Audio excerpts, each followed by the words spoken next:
Hello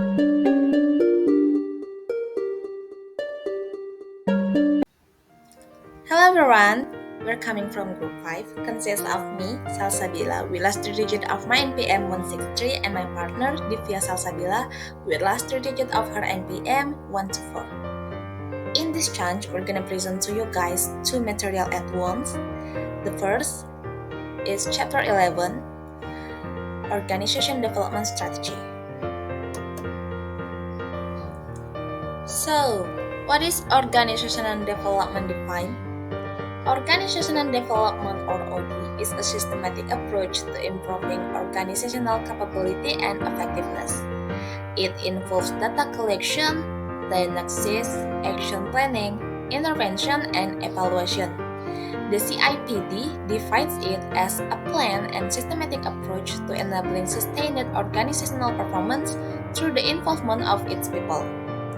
Originally, based on behavioral science concept, organization development has evolved to include other approaches such as culture change and high-performance working. In recent years, organization development has taken on a more strategic focus with business-oriented activities like smart working gaining prominence.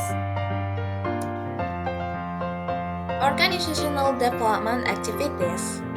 It consists of knowledge management, performance management, team building, reward and punishment system, business model innovation, change management, culture change, engagement, and high performance working. Formulating and implementing organizational development strategy. Organization development is crucial for implementing business strategies such as business model innovation requiring new process. Organization development strategy prepares for system-wide change, addresses cultural change, and improves organizational processes, including teamwork and communication through action on structure design system development and organizational development intervention.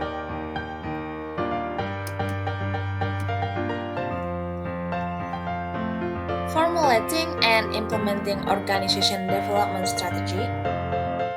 Strategy development through integrated strategic change by Worley et al.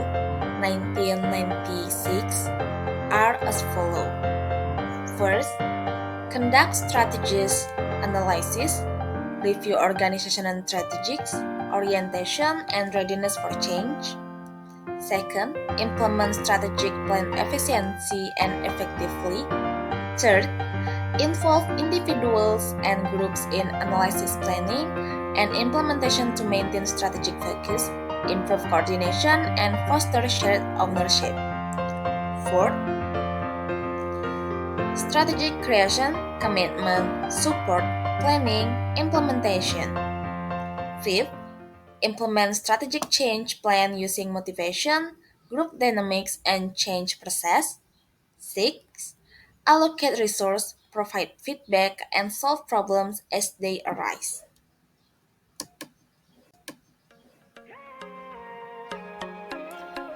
Cultural change. The implementation of organizational development strategy often involves a cultural change program.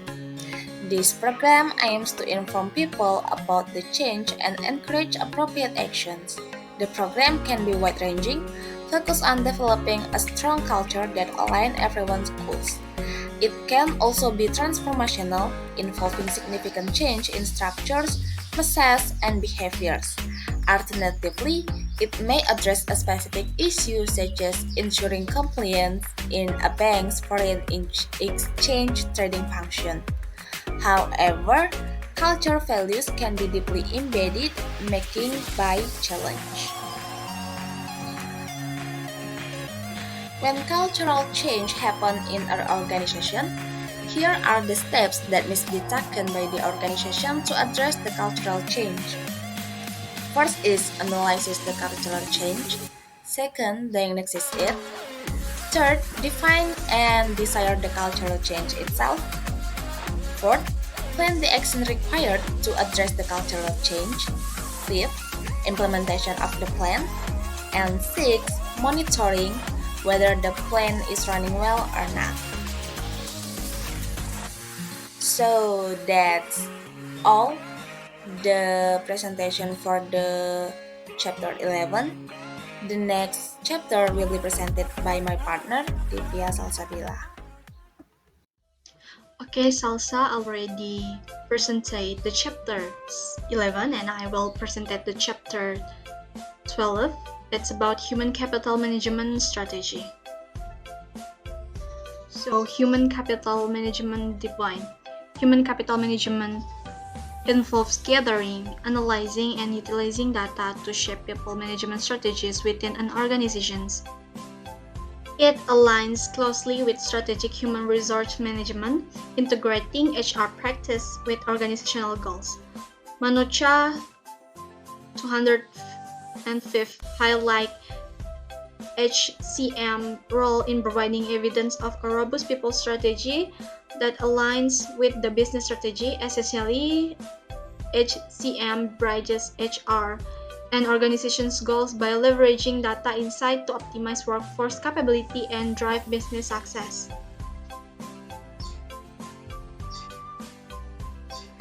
And the next discussions about the aims of HCM. There are 4 fundamental aims of HCM. The first fundamental is developing and utilizing people analytics, determining the impact of employee and business outcome, and understanding their contributions to overall value creations within the organizations.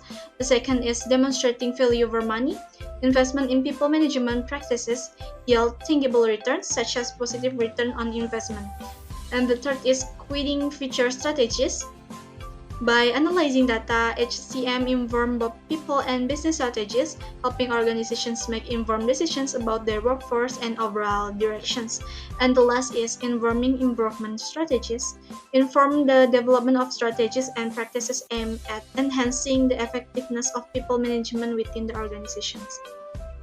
The next is the role of HCM strategies. The role of HCM strategies is to effectively align the management of human resource with the overarching goals of the organizations, ensuring the acquisitions, development, and retention of talent essential for success. It encompasses various functions such as talent acquisitions, workforce development, performance management, and employee engagement, all aimed at optimizing organizational performance by leveraging data-driven decisions making and fostering a positive work environment. Human capital management strategy facilitates the cultivation of a skilled, motivated, and engaged workforce capable of driving innovations and achieving long-term business objectives. And the link between human capital management and business strategies.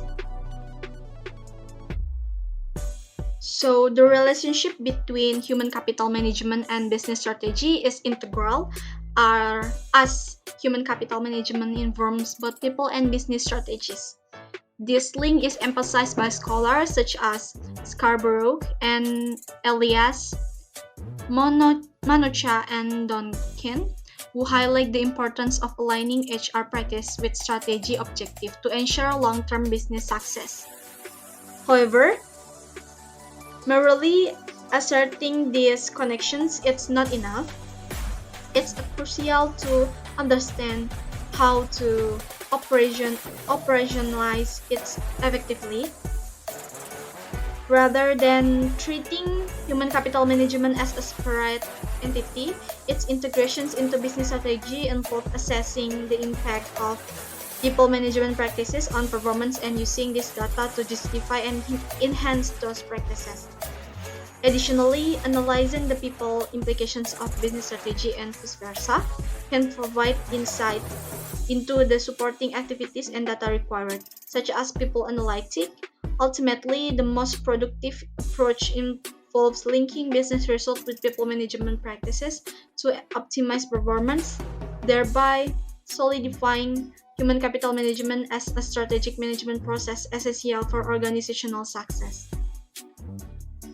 This is the form of how to developing an human capital strategies.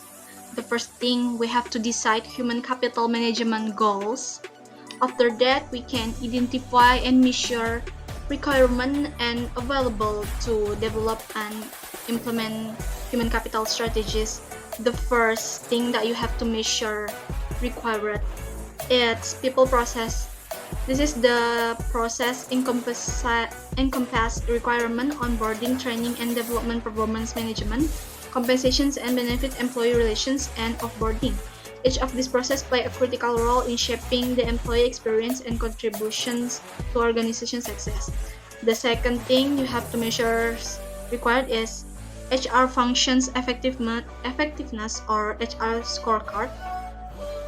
The HR scorecard typically includes a mix of leading and lagging indicators across various HR functions, such as requirement, retention, training and development, employee engagement, performance management, and HR operational efficiency.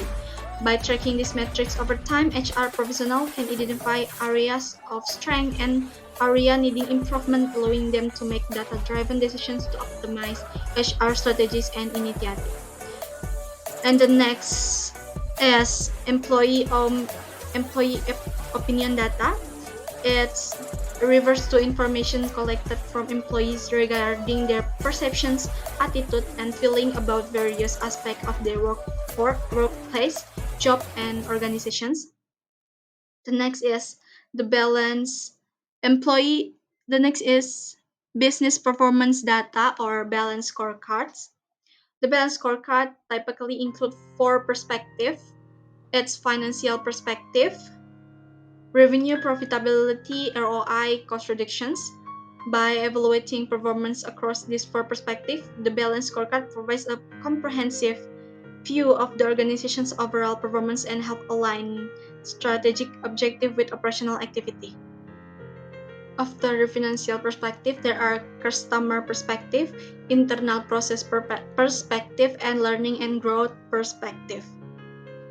The next is employee performance data. Some common type of employee performance data include key performance indicator, quality of work, error rates, customer complaints or feedback from peers and supervisor, attendance and punctuality, performance review and appraisal, employee engagement survey, training and development records. The next is human capital evaluations. These evaluations involve analyzing various aspects of human capital, including skill, knowledge, experience, and behavior to determine their impact on organizational outcomes. The last is causal link between human capital and business performance. It refers to the cause and effect relationship between investment in human capital, such as training, education, and development, and the resulting impact on organizational performance and success. After all the measurement, we can develop and implement human capital management strategies.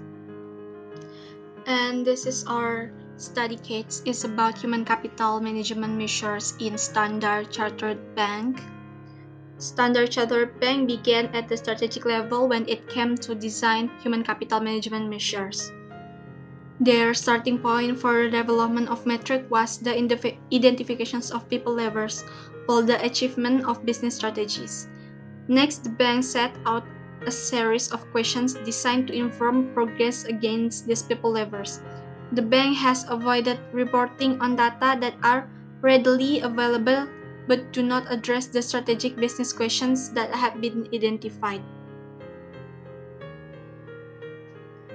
And Standard Chartered Bank utilized a strategic approach in designing human capital management measures. They use metrics to evaluate progress against key people levers for achieving business strategies, focusing on data that address strategic questions. The case study emphasized the importance of human capital management in obtaining, analyzing, and reporting on data to inform people strategies. A systematic analysis, measurement, and evaluations of people policies and practices is necessary, along with the use of metrics to prove the efficacy of superior people strategies. Overall, the case highlights the need to improve people management and provide data on the organization's human capital for the operating and financial report. Okay, and that's all from our presentations. Thank you for listening. Wassalamualaikum warahmatullahi wabarakatuh.